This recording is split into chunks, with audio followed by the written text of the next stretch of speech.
SUPRS rFactor shortcut on your desktop. We'll let the screen load.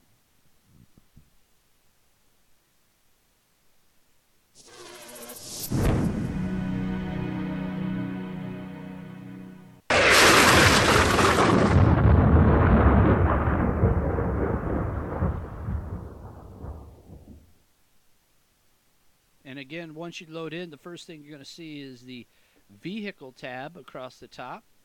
Now, in the last tutorial, we showed you how to purchase your SUPRS Supermodified. So now that that's done, let's go through and make sure we've got everything ready to go for race night. Under Rules, you'll see the default settings as you click the gear up here is Rules and Difficulty. So from the top, AI drivers, that's how many AI you'll have offline. And we've got that set at 11 right now. That gives us 12 total. Count yourself. So that's a pretty good field, to race against. Grid position, that's random. You can select 1, 2, 3, start wherever you want. We always just set it at random. That way, if we bypass time trials, it'll just put us wherever it wants. Race start time 2:30. This will override whatever we would have on the server. So you can set that to practice at different times during the day at a specific track. The type of start is rolling. We would probably pretty much always keep it that. We don't do standing starts in SUPRS. Race time scale is normal, so it's hour for hour. It all looks the same. Private testing is on. And race length is laps, because we don't do timed races. So over to the right, race laps, you can set that however many you want for offline racing. Race time, again, we just leave that not available because we didn't set it down here. Flag rules, that means you get your passing flag, caution, checkered flag, black flag, all that. Fuel usage is normal, tire wear is normal, mechanical failures are off, and the weather is always sunny and 75.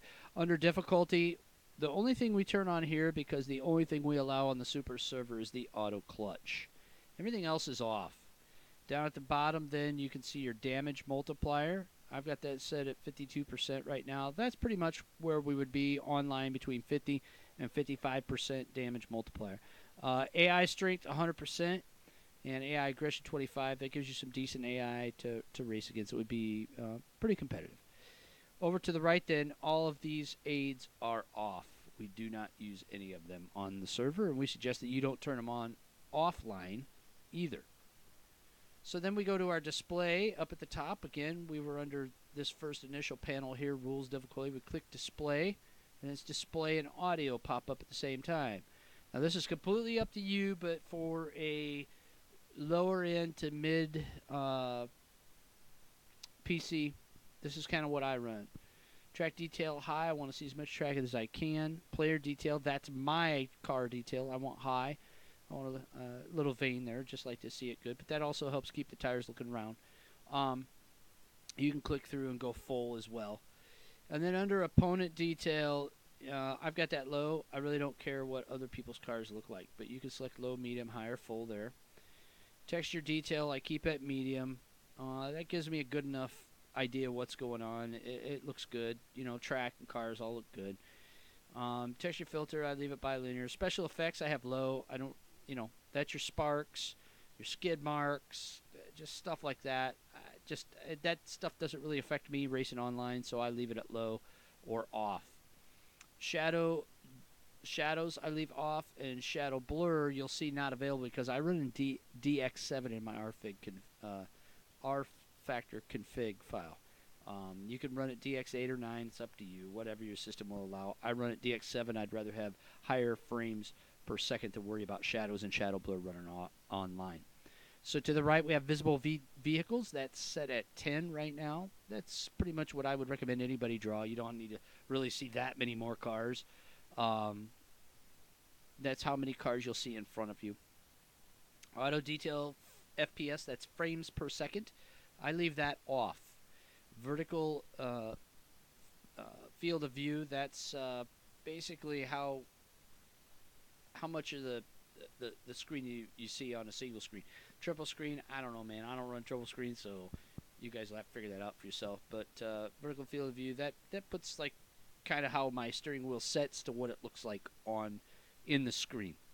I run under mile per hour and use the imperial unit of measurement, not metric system. Default view is cockpit. We recommend the same for all of our drivers. Gives you the most realistic experience and the most true to what the server sees. Message center on and steering wheel on. That means your steering wheel will be showing in the in your field of view on your screen. Underneath audio, completely up to you. I turn my music off. Sound effects, I put it 35%. I mess around with that here and there. Sometimes I'll turn it down, but I do like to hear the tires squeal, kind of give me an idea how hard I'm working the right front or breaking the rear end loose. Engine volume, I leave it 52%. 52%, that's your engine volume. This is your player volume ratio, 62%, and then opponent volume ratio, I turn way up. I want to hear the guys around me. Number of effects, I leave it 16. Spotter detail is full. That's how much the spotter tells you as you're competing. You can turn it off. You can turn it to high, medium, just like the other stuff up here. So I leave it at full. And then I don't want to hear the lap times during the race. It doesn't matter how fast I'm going. It just matters how consistent I am. I can see that through my HUD, which is displayed in the lower right-hand corner while you're in the car. Spotter volume, I leave it at 15%. So let's go quickly to our controls, because this is the one that's really going to get you guys going here. On this, you see across the top, we've clicked the control button here, and all the way down is your mappings for everything. And so when you want to set a mapping for your throttle, for say, you just click that, and then you just depress whatever you want to use. So that's that. You can see right now it's set for brake bias. Well, that's because up here, this particular controller is selected. Now, if I want to use the G27 that I have now, I'll click through to G27 wheel. That's just what I've named it. And I will click load. That loads your settings. All these settings up and down the left side here, as I'm scrolling up and down, that will be set here. Once these are set, you save your controller, and then each time you come in the game, choose your controller, whether it's a Logitech, Momo, all of that stuff. Go through that and click the G27 wheel, and that will get you set up. So then over to the right, then you see your lock mappings. That's your frame rate. That's Control F. We ask you oftentimes to check your frame rate just to see how your system is doing and everything. Under Quick Chat, those are what you set, and those are mandatory for supers. Pit in, pit out, white flag, penalty, incident. The rest of them, you set them however you want. We're not going to go through that in this tutorial. Down at the bottom right-hand corner, you can see as I turn the steering wheel left and right, and hit my throttle, hit my brake, that'll just tell you what your levels are, give you kind of an indication of make sure that everything is working as you set your wheel through the controls. Quick click on the rate button, and this is all your force feedback. I don't use any, so that's set to none and off, but you set that however you like. And then under rates, that's just how fast things act, basically through the digital throttle rate, brake rate, clutch rate, all that stuff. Look ahead, head movement, yaw. I don't use a lot of head movement in the car. We don't have it really designed into the mod, so it's not a big deal for us. And then down at the bottom right again, you can see your how your controller, how sensitive it is. Click the gold arrow, and that'll give you an even bigger view.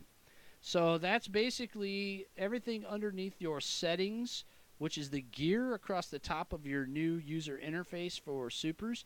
Don't forget to share, like, retweet, and give the thumbs up to the video if you liked it, and share it with your friends, and let everybody know about Supermodified Ultimate Pavement Racing Series, and visit SUPRS.net. Supermodified sim racing for the right reasons since 2004.